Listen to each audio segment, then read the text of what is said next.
Declaring the true 7-day Sabbath, prepared by the 144,000 teachers.org. Remember the 7-day Sabbath. Standing on trial for your beliefs. Remember the Sabbath day to keep it holy. For in 6 days the Lord made heaven and earth, the sea, and all that in them is, and rested the 7th day. Wherefore the Lord blessed the Sabbath day and allowed it.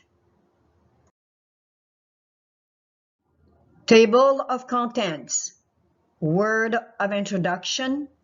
Worship the beast. Worship the Creator. Worst case scenario in the court of law. Sixth charge and court evidences. How to file against a charge. How to bring down false education. Sixth charge and court evidences. Response to the court, affidavit number 1. Conclusion. The 7-day Sabbath connected with creation. The Great Controversy, pages 437, 438. The importance of the Sabbath as the memorial of creation is that it keeps ever present the true reason why worship is due to God, because He is the Creator and we are His creatures. The Sabbath therefore lies at the very foundation of divine worship, for it teaches this great truth in the most impressive manner, and no other institution does this. The true ground of divine worship, not of that on the 7th day merely, but of all worship, is found in the distinction between the Creator and His creatures. This great fact can never become obsolete and must never be forgotten. It was to keep this truth ever before the minds of men that God instituted the Sabbath in Eden. And so long as the fact that He is our Creator continues to be a reason why we should worship Him, so long the Sabbath will continue as its sign and memorial.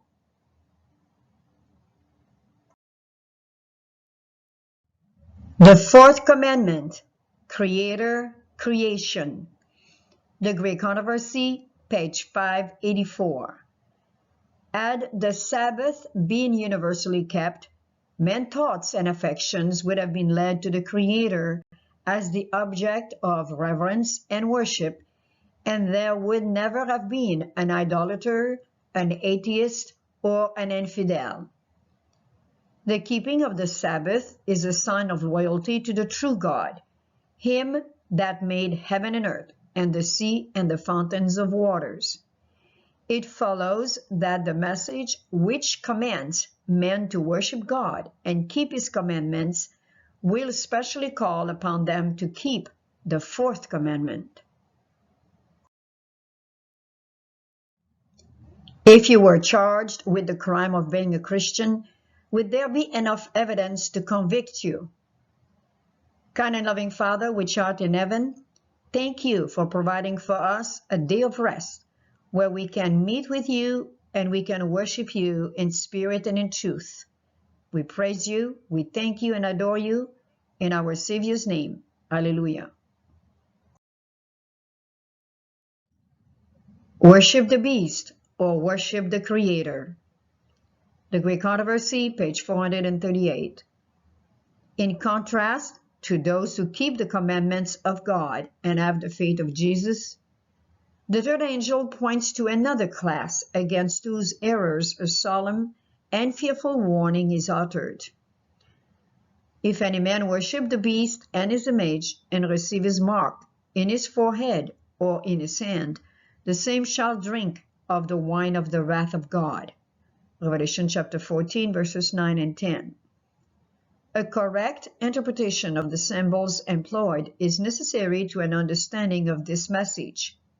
What is represented by the beast, the image, the mark? The line of prophecy in which these symbols are found begins with Revelation chapter 12, with the dragon that sought to destroy Christ at His birth. The dragon is said to be Satan. Revelation chapter 12, verse 9.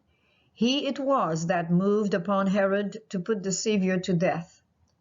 But the chief agent of Satan in making war upon Christ and his people during the first centuries of the Christian era was the Roman Empire, in which paganism was the prevailing religion. Thus, while the dragon primarily represents Satan, it is, in a secondary sense, a symbol of pagan Rome. Worst case scenario in the court of law. The New World religion is now in place under the New World Order government, and it is now a crime worthy of death to teach doctrines other than those approved by the New World religion. You have been charged with the crime of teaching false doctrines and must appear before the New World Order court for your beliefs. All your books and materials have been confiscated, and you are to appear in court to stand for yourself, as no criminal lawyer wants to defend your case. All your money, properties, and assets have been taken over by the New World Order. Sixth charge, category relating to doctrines. Court evidences against charge number 6. This is the charge served against you under the New World religion. You have taught that the true Sabbath is based on the lunisolar calendar. You have taught that all the evidences of the true Sabbath are found in the week of Christ's crucifixion. You have taught that the so-called present-day Sabbath is not the 7-day Sabbath of creation found in Genesis chapter 2. Court evidences the Roman Catholic Church has power and divine authority to change the calendar. The Roman Catholic Church sign of authority is the first day of the week, Sunday observance, based on Christ's resurrection. Protestants, Jews, and Muslims observe their day of worship based on the Roman Julian Gregorian calendar. Seventh-day Adventists have always observed the 7th day on Saturday. How to file against the charge served under the New World religion. Sixth charge, category relating to doctrines. You have decided to respond to this charge as a defendant respondent. Examine carefully the forms you need to fill up and serve them to the appropriate courthouse.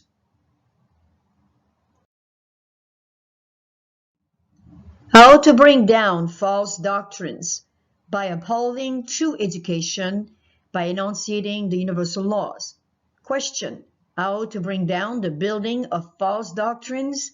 Answer: the foundation must be attacked, its educational religious system. The mortar and bricks must be grounded down, its methods of instruction. What is the method to bring false education, false doctrines down? By enunciating the universal laws, thus said the Lord, and by illustrating them with the laws of nature and other laws such as the sanctuary and prophecy. Isaiah chapter 66 verses 22 and 23. For as the new heavens and the new earth, which I will make, shall remain before me, said the Lord, so shall your seed and your name remain. And it shall come to pass that from one new moon to another, and from one Sabbath to another, shall all flesh come to worship before me, saith the Lord. Sixth charge, response to the court. Affidavit number 1. This is the charge served against you under the New World religion. You have taught that the true Sabbath is based on the lunisolar calendar. You have taught that all the evidences of the true Sabbath are found in the week of Christ's crucifixion. You have taught that the so-called present-day Sabbath is not the 7th-day Sabbath of creation found in Genesis chapter 2. Step number 1, enunciate universal laws. Deuteronomy chapter 5 verse 12, keep the Sabbath day to sanctify it, for the Lord thy God has commanded it. Genesis chapter 2 verse 3, and God blessed the seventh day and sanctified it, because that in it he had rested from all his work which God created and made. Sixth charge, response to the court. Affidavit number 1. This is the charge served against you under the New World religion. You have taught that the true Sabbath is based on the lunisolar calendar. You have taught that all the evidences of the true Sabbath are found in the week of Christ's crucifixion.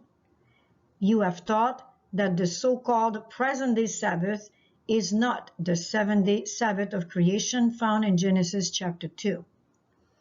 Step number 2, illustrate the universal laws with natural and other laws. These are of Ages, page 571. Every fact connected with the crucifixion should be verified beyond a doubt. It was necessary then that the eyes of all people should now be directed to him. The events which preceded his great sacrifice must be such as to call attention to the sacrifice itself. After such a demonstration as that attending his entry into Jerusalem, all eyes would follow his rapid progress to the final scene. Sixth charge, category relating to doctrines. Court evidences against charge number 6. This is the charge served against you under the New World religion. You have taught that the true Sabbath is based on the lunisolar calendar. You have taught that all the evidences of the true Sabbath are found in the week of Christ's crucifixion. You have taught that the so-called present-day Sabbath is not the seventh-day Sabbath of creation found in Genesis chapter 2. Court evidences. The Roman Catholic Church has power and divine authority to change the calendar. The Roman Catholic Church sign of authority is the first day of the week, Sunday observance, based on Christ's resurrection. Protestants, Jews, and Muslims observe their day of worship based on the Roman Julian Gregorian calendar. Seventh-day Adventists have always observed the seventh day on Saturday. Court evidences against charge number 6. Sixth charge, category relating to doctrines. Court evidences. The Roman Catholic Church has power and divine authority to change the calendar. Malachi chapter 3 verse 6, for I am the Lord, I change not. The Roman Catholic Church sign of authority is the first day of the week, Sunday observance, based on Christ's resurrection. Leviticus chapter 23 verse 3, 6 days shall work be done, but the seventh day is the Sabbath of rest, an holy convocation. Protestants, Jews, and Muslims observe their day of worship based on the Roman Julian Gregorian calendar.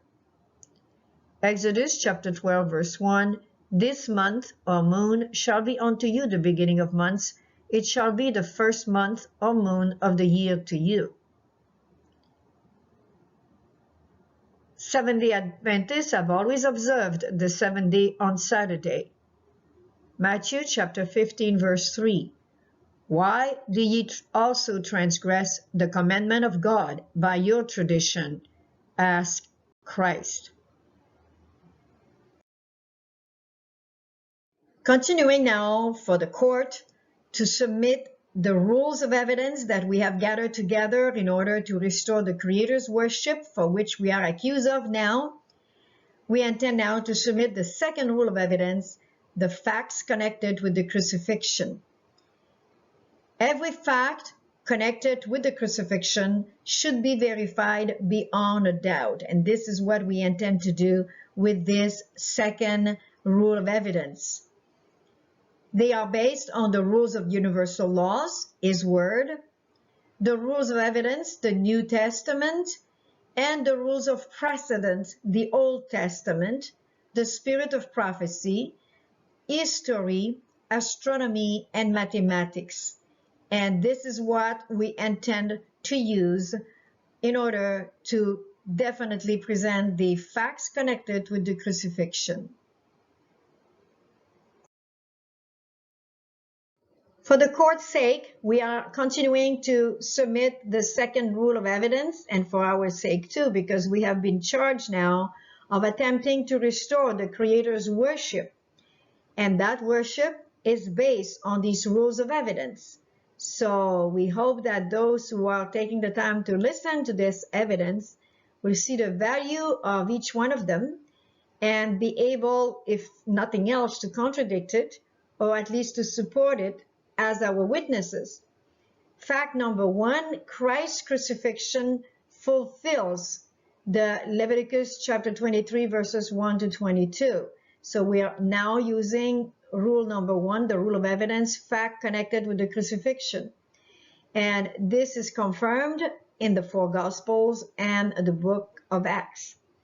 Christ died the first month on Abib 14 at Passover.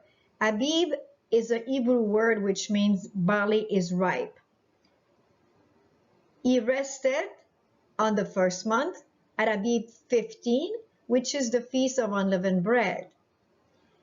Christ resurrected the first month on Abib 16 at First Fruits, and he sent the Holy Spirit the third month on the 9th day at Pentecost. Everything points towards a valuable evidence, fact connected with the crucifixion of Christ. And this is part of these facts right now of our second rule of evidence that we submit to the court. The second rule of evidence, the facts connected with the crucifixion, in order to restore the Creator's worship based on these rules of evidence. Fact number two, Christ fulfilled Exodus chapter 12 and the four Gospels. The triumphal entry in Jerusalem was the 9th of the first month.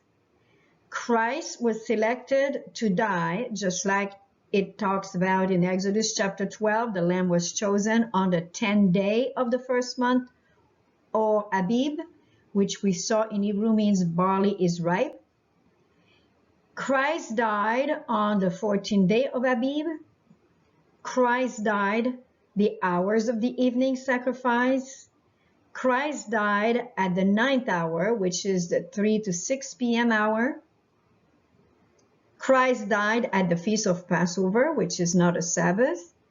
Christ rested on the Feast of Unleavened Bread, which is always a 7-day Sabbath, being celebrated the 15th of Abib. Christ resurrected at the Feast of First Fruit, the 16th of Abib, not a Sabbath. And Christ died in 31 AD, according to the study that we present in the book of Daniel, chapter 8 and 9 on www.numbers1317.org, files 14 and 15. As we take these notes here and we look at the calendar now, according to the Desire of Ages, we see that Jesus, actually the entry into Jerusalem, we're told, was the first day of the second week of the biblical calendar. So there is only one way to demonstrate this, is by having a biblical calendar and show from the 8th, which is always a 7-day Sabbath, 15, 22nd, and 29, according to the new moon. We know now that the first day of the second week is definitely the 9th of Abib, or the 9th of the first month. Therefore, Christ was selected, according also to Desire of Ages, page 569, 593, on the 10th day. In fact, the day after the entry into Jerusalem, and after Jesus cleansed this temple the second time, This enraged so much the leaders in the temple and the Sanhedrin that they assembled together and decided Jesus had to die. And this was the precise day, according to the book of Exodus, when the lamb was chosen to be offered in sacrifice for the feast of Passover. And Jesus died exactly after these events of the 9th and the 10th. On the 14th of Abib, he rested on the 15th, which is the Feast of Unleavened Bread, the first feast, and he rested on the day of the Sabbath, because the 15th of the first month, which is always the Feast of Unleavened Bread, is also a 7-day Sabbath, always. And on the 16th, Jesus resurrected. Both the 16th and the 14th, Passover and first fruit, are feasts, according to Leviticus 23, but they are not Sabbath. So we can do secular work on those 2 days. And so this is an explanation here according to the second rule of evidence that we intended to show under fact number 2. And these elements are to be taken into consideration. All of these different dates and facts. That is important to take them into consideration for the second rule of evidence for fact number 2. The second rule of evidence, the facts connected with the crucifixion, brings us to fact number 3, which is the biblical calendar and the new moon phases.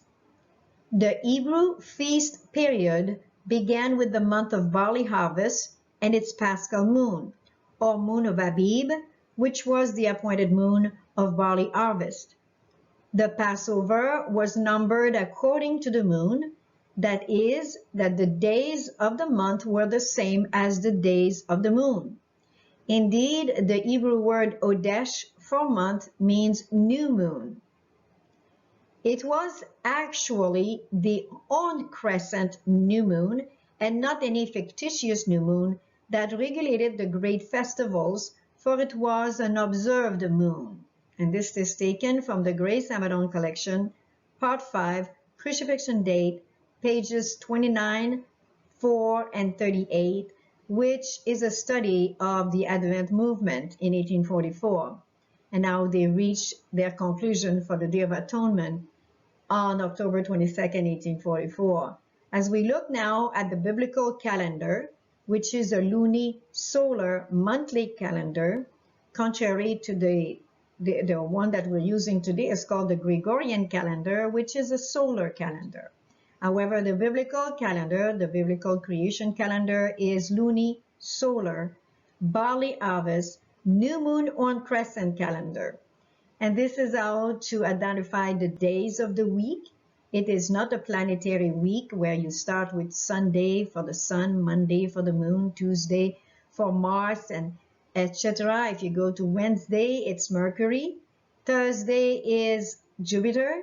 Friday is Venus, and Saturday is Saturn. Most people do not know that, but that's why we're calling these names of the week as the planetary week, because it's attracted all the pagans to worship on those days the planets.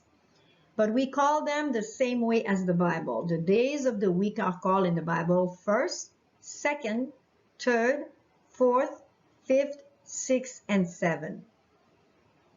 And the first week follows immediately after the new moon on crescent shown in the sky at sunset in the west. And we have here the first week, which is complete when we reach the 8th, which is the biblical 7-day Sabbath, the calendar Sabbath, which is the creation Sabbath. The second week goes from the 9th to the 15th, again complete with the creation Sabbath. The 16th to the 22nd, another creation Sabbath, and the 23rd to the 29th, another creation Sabbath, which makes up the whole biblical creation calendar. The second rule of evidence, the facts connected with the crucifixion, brings us now to fact number 4, the biblical calendar and the calculation of the new moon phases. Taken again from the Grace Amadon collection, part 5, the crucifixion date, pages 29, 4, and 38, we read, "If we accept the testimony of Aristobulus, who lived 200 years before Christ, that the Passover followed the sunset of the day when the full moon rising in the east faces the setting sun in the west. We can reasonably conclude that the Passover, which is repeatedly described in the Bible as the 14th day of Abib, the first biblical month, was and is the day following the full moon date and not on it, or was the day after the evening when the moon stands diametrically opposed to the sun, as everyone can see at the time of full moon. Although it sounds very complicated, it's quite simple. One astronomical point that we need to establish in order to understand this very important fact, actually another evidence, our fourth one, we need to know a basic astronomy principle. And that basic principle is expressed right here. The full moon always stands in the sky. It's a monthly recurrence. It's nothing new. It's not something that can happen only a few times or a few years apart. It happens every month. And for those who know basic astronomy, you know that the moon always, when it's full, always stands diametrically opposed to the sun at the full moon. The sun being in the west, setting down, and the moon standing actually in the east and looking at the west, being like almost two suns, or could say two moons. People confuse them with moons, but one is the sun at sunset and the moon is the moon when the sun sets. And this is important to know because, again, that's a sign that occurs only once a month. And sometimes when you look at the data of USNO, for example, or a Majesty Observatory or NASA, you will get especially when you look at the fraction illuminated of the moon, it makes you think that you can see the full moon twice in a month. But the new moon is a 0.00 calculation of the fraction when it's new, and it's 1.00 when it's full. And that particular happening of the sun and the moon looking at each other, you could say, from the west to the east once a month, this is when the moon is really full. So basically, in a nutshell, this is what Aristobulus was explaining here 200 years ago in his own language. And basically, he was saying, which is the same, that the full moon rising in the east faces the setting sun in the west.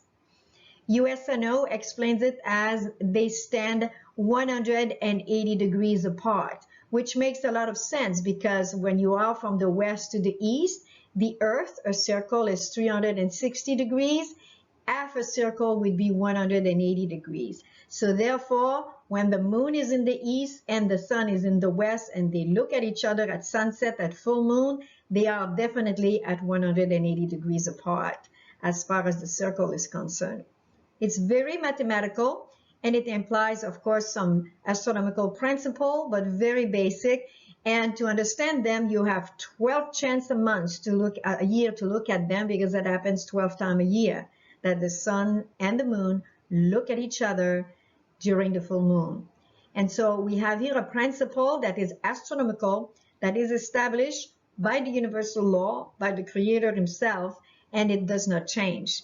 God does not change. So here we have a principle then that we can actually use to recognize, to acknowledge when the true Passover occurs, because there is a lot of confusion out there.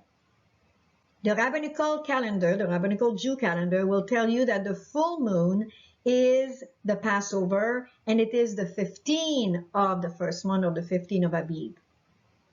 Exodus chapter 12, as we saw earlier in the other facts, Exodus chapter 12 is very, very clear that the Passover is and was, even at the time of the Hebrew, always celebrated the 14th of Abib, which is the killing of the lamb. And the evening at sunset, after the lamb was killed and after it was prepared for the sacrifice, prepared meaning cooked, or prepared to present for the supper. Then there was the supper taking place at sunset. And when the rabbinical Jew referred to the Passover being on the 15th, they're referring actually to the supper. However, what we are dealing with here is Messiah dying at Passover on the 14th of Abib, which is precisely what it says not only in Exodus 12.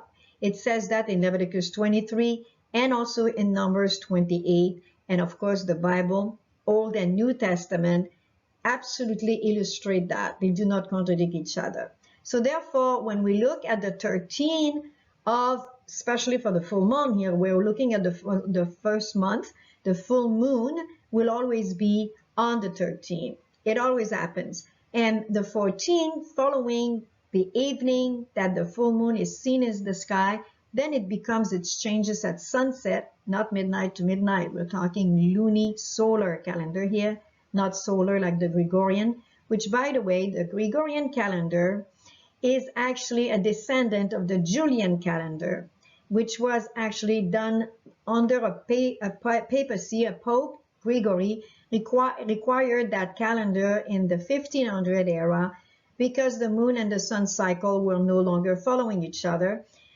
And so the cycle was out of sync, you could say, like on the computer. And basically, Pope Gregory requested of his astronomer a new calendar, which is identical to the Julian calendar minus 10 days. So I don't know why you can remove calendar days and call them a new calendar, but this is what happened exactly in 1582. Do your research and you will discover that this is so. So we go back here, not to the Jewish calendar, we go back to the Hebrew calendar as it was kept originally, even from Genesis chapter 1, and as it was created by the Creator himself.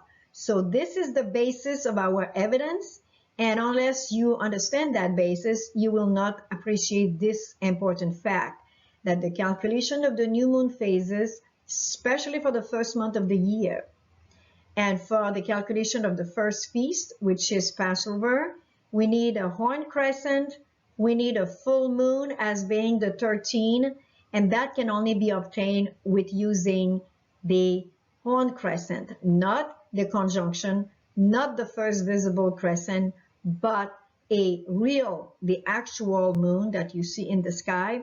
And it doesn't appear only at sunset and disappear. That's the first visible crescent usually. The horn crescent is established for the whole world. It's actually what we call the universal time crescent, and the whole world can see it, not just a part of the world. And it's perfect because that's the crescent that we need to establish a 14 of Abib and not a 15 of Abib as the Passover when Messiah died at the 9th hour on that special day of crucifixion. And it's special for us Christians because Messiah is our Redeemer.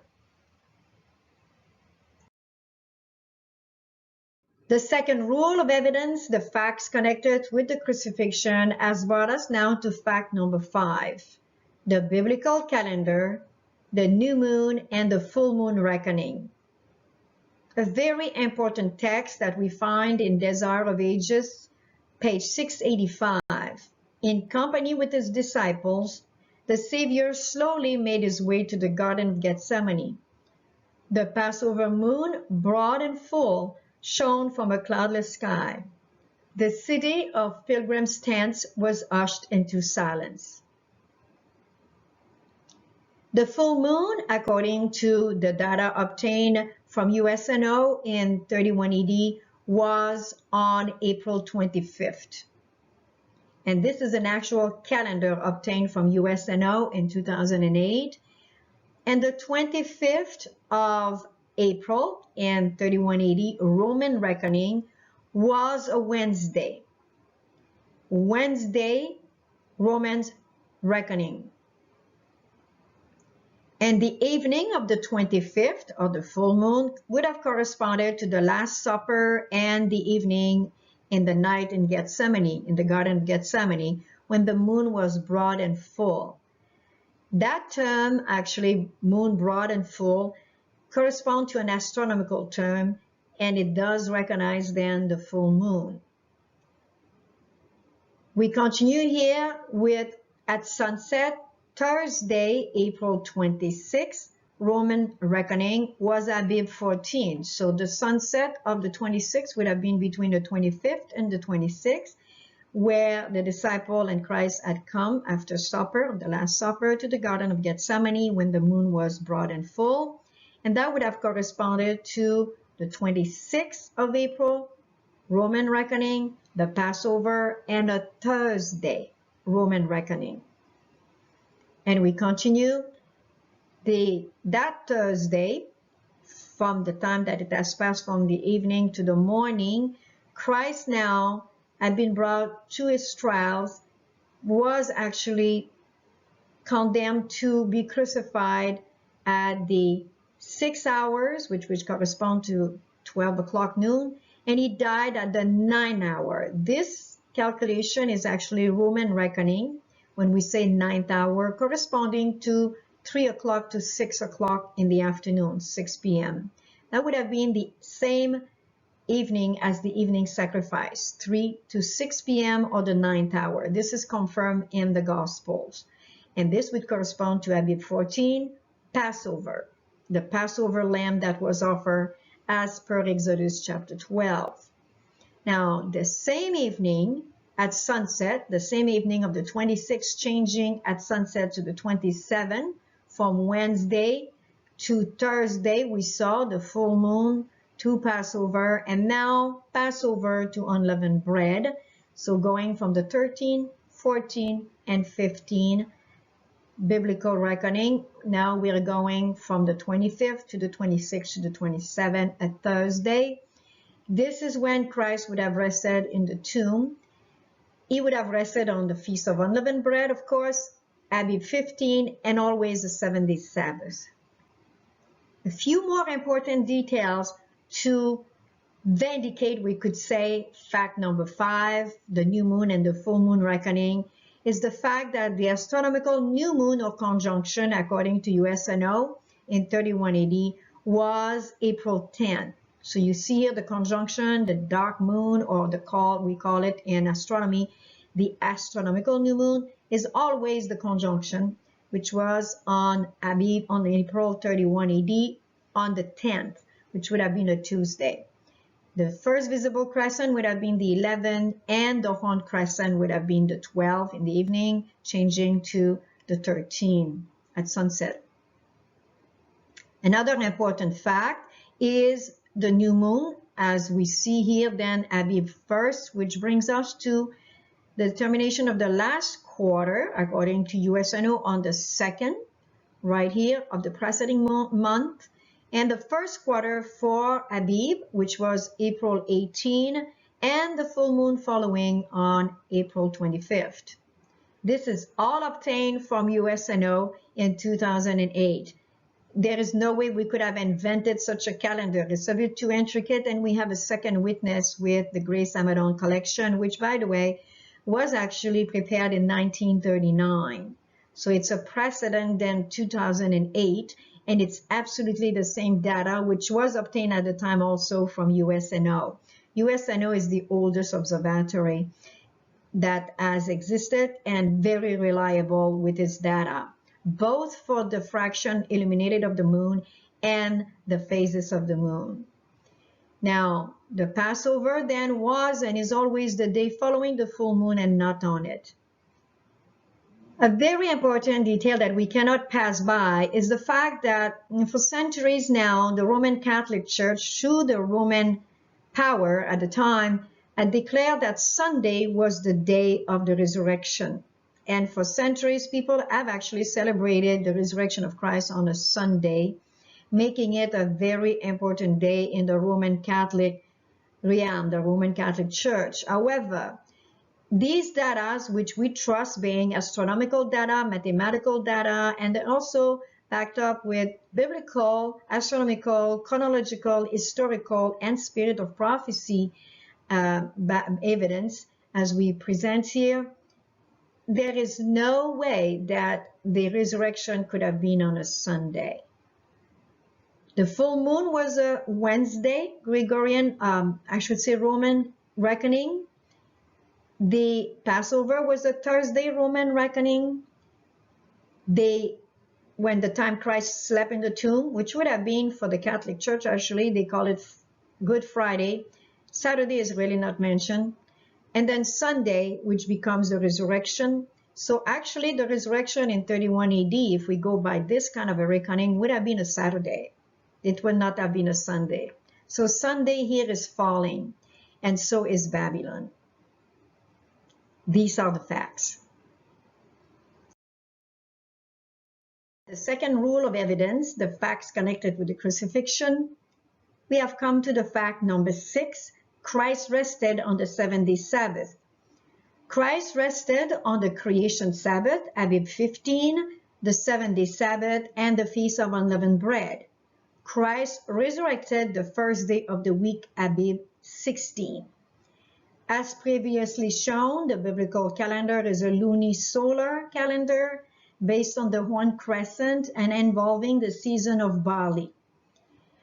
The days of the week are numbered, 1st, 2nd, 3rd, 4th, 5th, 6th, and 7th, just like the month. And the new moon is always the first day of the month. And of course, following are the 7-day Sabbath, the 8th, 15th, 22nd, and 29th. The week of the crucifixion, the week of Christ's death, follows exactly the same pattern as presented earlier. The 13th corresponding to the 25th of April, AD 31, Roman reckoning was the full moon as demonstrated by the USNO data. And according to Aristobulus, who lived 200 years before Christ, the full moon was never the Passover. The Passover was always the day following the full moon, starting at sunset, which was the 14th of Abib, according to the Word of God, Leviticus 23. We have Exodus 12 and Numbers 28 as our witnesses. And we know that then in AD 31, it would have corresponded to the 26th of April, Roman reckoning, the 25th being a Wednesday, Roman reckoning, the 26th a Thursday, Roman reckoning. And followed, of course, by the 15th when Christ rested in the tomb after he died on the 14th at Passover, fulfilling the prophecy. And the 15th then would have corresponded to the 27th of April, AD 31, and a Friday, Roman reckoning. These numbers, these data are perfect. They fit completely with the biblical calendar and confirm precisely the data of history and also, of course, astronomically. Therefore, when Christ resurrected on the 16th of Abib, the first day of the week, it would have been in AD 31, the 16th of Abib corresponding to the 28th, Roman reckoning, a Saturday. So for people who are not accustomed to that kind of a reading, it's exactly the same conversion as what we have to do when we work with the metric system or what we call the imperial system. It's just a conversion. It's not that complicated. So the full moon, Passover, and here we have the unleavened bread, and then of course the first fruits, totally fits into the biblical calendar if we follow the rules of astronomical reckoning and biblical reckoning. So therefore, we are prepared now to declare as an evidence that Christ fulfilled the calendar biblically, astronomically, chronologically, and historically, and we may add also spirit of prophecy. The Passover is always the day after sunset of the full moon and not on it. The new moon on crescent is the only phase of the new moon which fulfilled Exodus 12, Passover on the 14th of Abib, the first month. The rabbinical Jew today ascertained the Passover to this day to be on the full moon, using the first visible crescent as the new moon, and reckoned the Passover evening as the 15th. So from the 14th to the 15th rather than the 13th to the 14th. So they are reckoning the 14th at sunset to the 15th. And that definitely is not the 14 as Exodus 12 and Leviticus 23 and Numbers 28 shows us. It is in fact the 15 of Aviv, the supper of Passover that they're celebrating, instead of the 14 of Aviv, the evening sacrifice, which would make sense because, no offense, the rabbinical Jew cannot deny it. They have not recognized Jesus Christ as their Messiah. They're still expecting Messiah to come.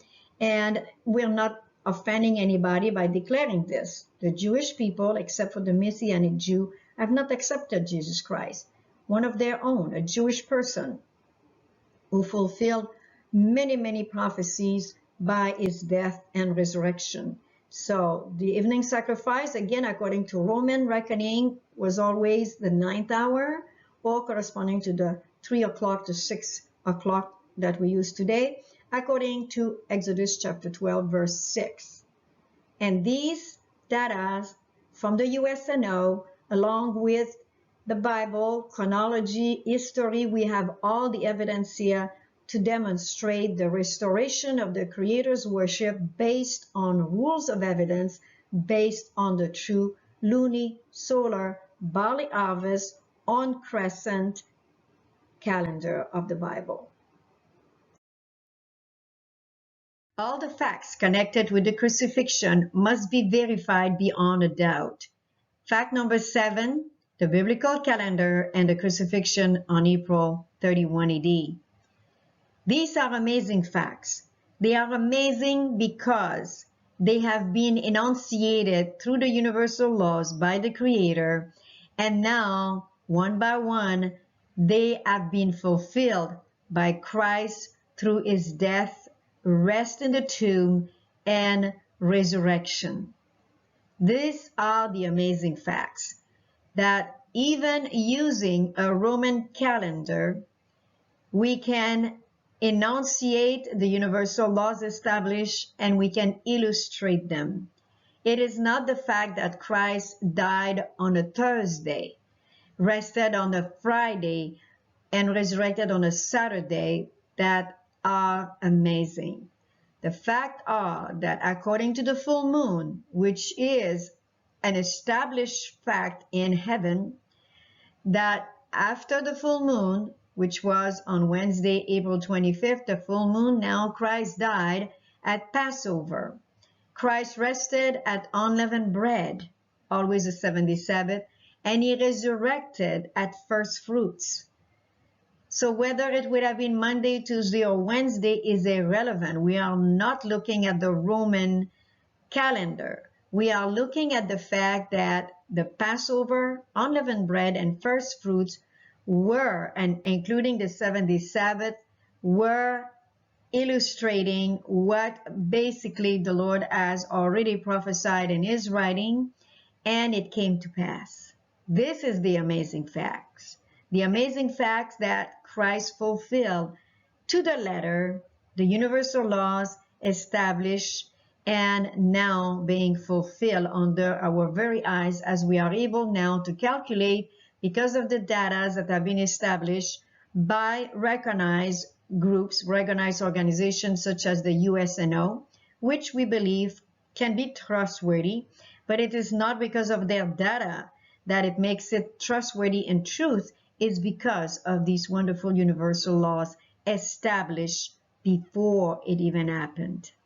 God spoke it, and it came to pass. And God sent the Holy Spirit at Pentecost after 7 Sabbath complete. Christ had told the apostle to remain in Jerusalem, and basically, again, a fulfillment of the universal law of Pentecost. The Holy Spirit was sent at the exact time on the 9th of the 3rd month, 10 days after Christ ascended to heaven. And this can be verified through the book of Leviticus, chapter 23, verses 5, 6, 8, 10, 11, and 16, and the book of Acts, chapter 1, verse 3.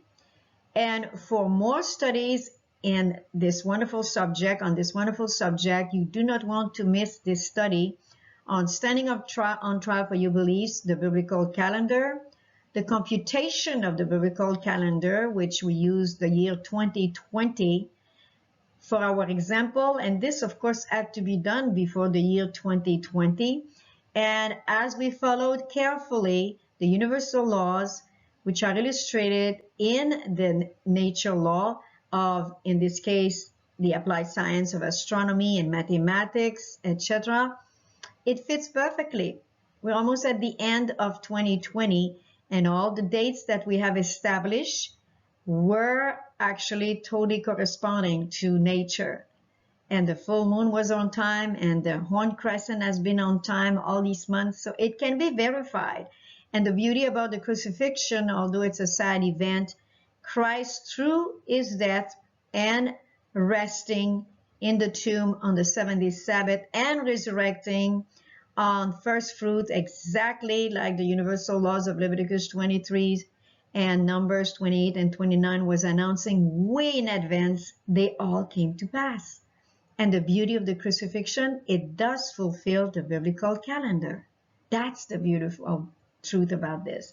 And Daniel 8:14 and Daniel 9, basically those two chapters are also vindicated, the 2020 days, through those wonderful facts of the crucifixion. We encourage you to also visit 144,000 teachers in the library for a complete regard of the, if you want to look at them and verify them, the calendar for 2020 to 2030 have been prepared in advance according to those facts that we have followed carefully of the universal laws, always illustrated with the physical laws, and it always comes to pass. And that's the beauty, that's the magnificent beauty and amazing facts that we wanted to share with you with the crucifixion. And these facts that are connected with the crucifixion have been verified without a doubt.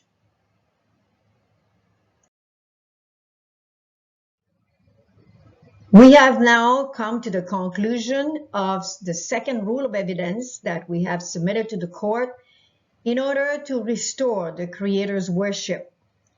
We have presented the facts connected with the crucifixion, which have been verified without a doubt and beyond a doubt now. The conclusion then is that Christ rested on the creation Sabbath, Abib 15, the 7th Sabbath, while he fulfilled all the other feasts, the spring feast, through his death and rest in the tomb and resurrection. Definitely the Sabbath shines brighter to the crucifixion. And this fact alone, actually, we can say, has been verified without a doubt. And because of the crucifixion, because of how every beautiful feast have been fulfilled through Christ, including the feast of the Sabbath, which is the first one mentioned in Leviticus chapter 23, the 7th Sabbath. This is wonderful. And by verifying the 15 of Abib, it also definitely confirm and verify the new moon. Then the feast of the Sabbath, the second feast of the Sabbath during the month is the 8th. Then the 15 following with the 22nd and the 29. So these facts cannot be denied. Christ resurrected the first day of the week, Abib 16. Christ fulfilled the calendar then biblically, astronomically, chronologically, and historically. And the biblical calendar cannot be verified any other way. It has to meet completely these totally important facts, biblically, astronomically, chronologically, and historically. And you shouldn't trust any calendar on declaring that they're the biblical calendar unless they meet these very requirements. Is it biblical? Is it astronomical? Is it chronological? And is it historical? Plus, we have added the spirit of prophecy, which the book of Revelation mentions very clearly in chapter 19, that the spirit of prophecy is the testimony of Jesus Christ. As confirmed then by the word of inspiration, the creation Sabbath is included in the week of the crucifixion. It cannot be denied. The week of the crucifixion is based on the luni-solar barley harvest new moon on crescent calendation. Therefore, the creation Sabbath is also based on the luni-solar barley harvest new moon on crescent calendation. And a study of all the facts connected with the crucifixion leads to the restoration of the biblical sanctuary calendar, which we find in Exodus 12, Leviticus 23, and Numbers 28 and 29, and all over the Bible from the Old to the New Testament. These are the wonderful facts that we intended to submit to the court, and we believe that we can rest our case on this particular point right now of our second rule of evidence. The Old and New Testament synchronism and chronology. The Old Testament is revealed in the New. The New Testament is contained in the Old. The word synchronism refers to events. The word chronology refers to date. There are synchronism and chronology in the Old Testament that are reckoned by the names of the feast of Leviticus chapter 23. The first synchronism and chronology in the Old Testament are found in Genesis chapter 7 verse 11 and are reckoned by year, month, and day. In the 600th year of Noah's life, in the second month, the 17th day of the month, the same day were all the fountains of the great deep broken up, and the windows of heaven were opened. Of course, the calendar mentioned here is the biblical calendar. There are more than 100 synchronism and chronology in the Old Testament. The book of Ezekiel alone contains 14 of them, reckoned by month and day. The year can be ascertained through history. The feast of Leviticus chapter 23 are also mentioned: Passover, unleavened bread, first fruit, the Feast of Weeks, trumpets, the Day of Atonement, and tabernacles. In the New Testament, the synchronism and the chronology are based on Leviticus chapter 23. None are found by dates, such as found in the Old Testament, giving the year, the month, and the day. History also helps to reckon the timeline of the leaders mentioned in the New Testament, such as Herod, found in Matthew chapter 14 verse 6, for example, Archelaus, Matthew chapter 2 verses 1 and 22, Agrippa, such as in the book of Acts chapters 25 and 26. The seasons are also mentioned, such as winter, John chapter 10 verse 12, Acts chapter 27 verse 12. The feast of Leviticus chapter 23 are found in the four Gospels, in the book of Acts, and in Paul's letters. Passover, unleavened bread, are found in the four Gospels.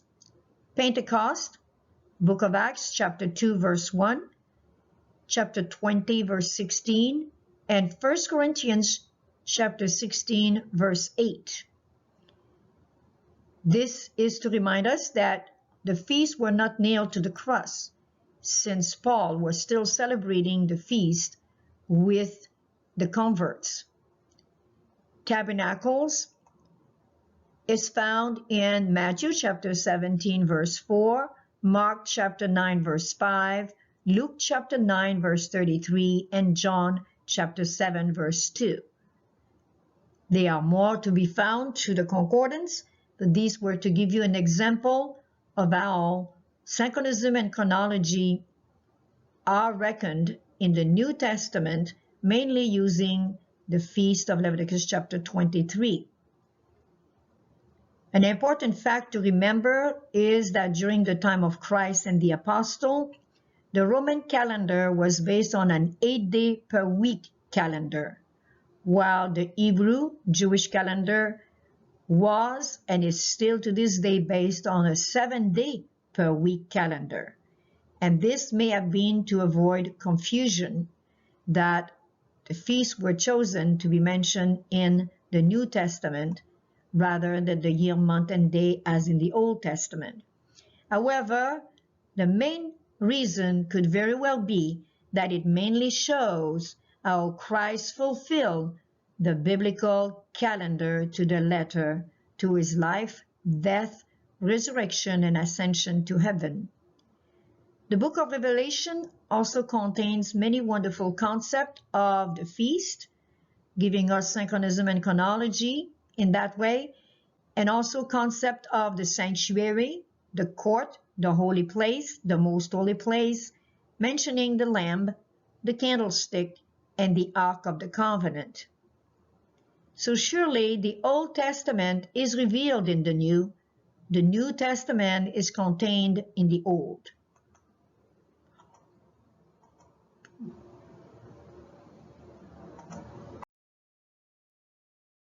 Creation Sabbath, Restoration of All Things, Desire of Ages, page 769.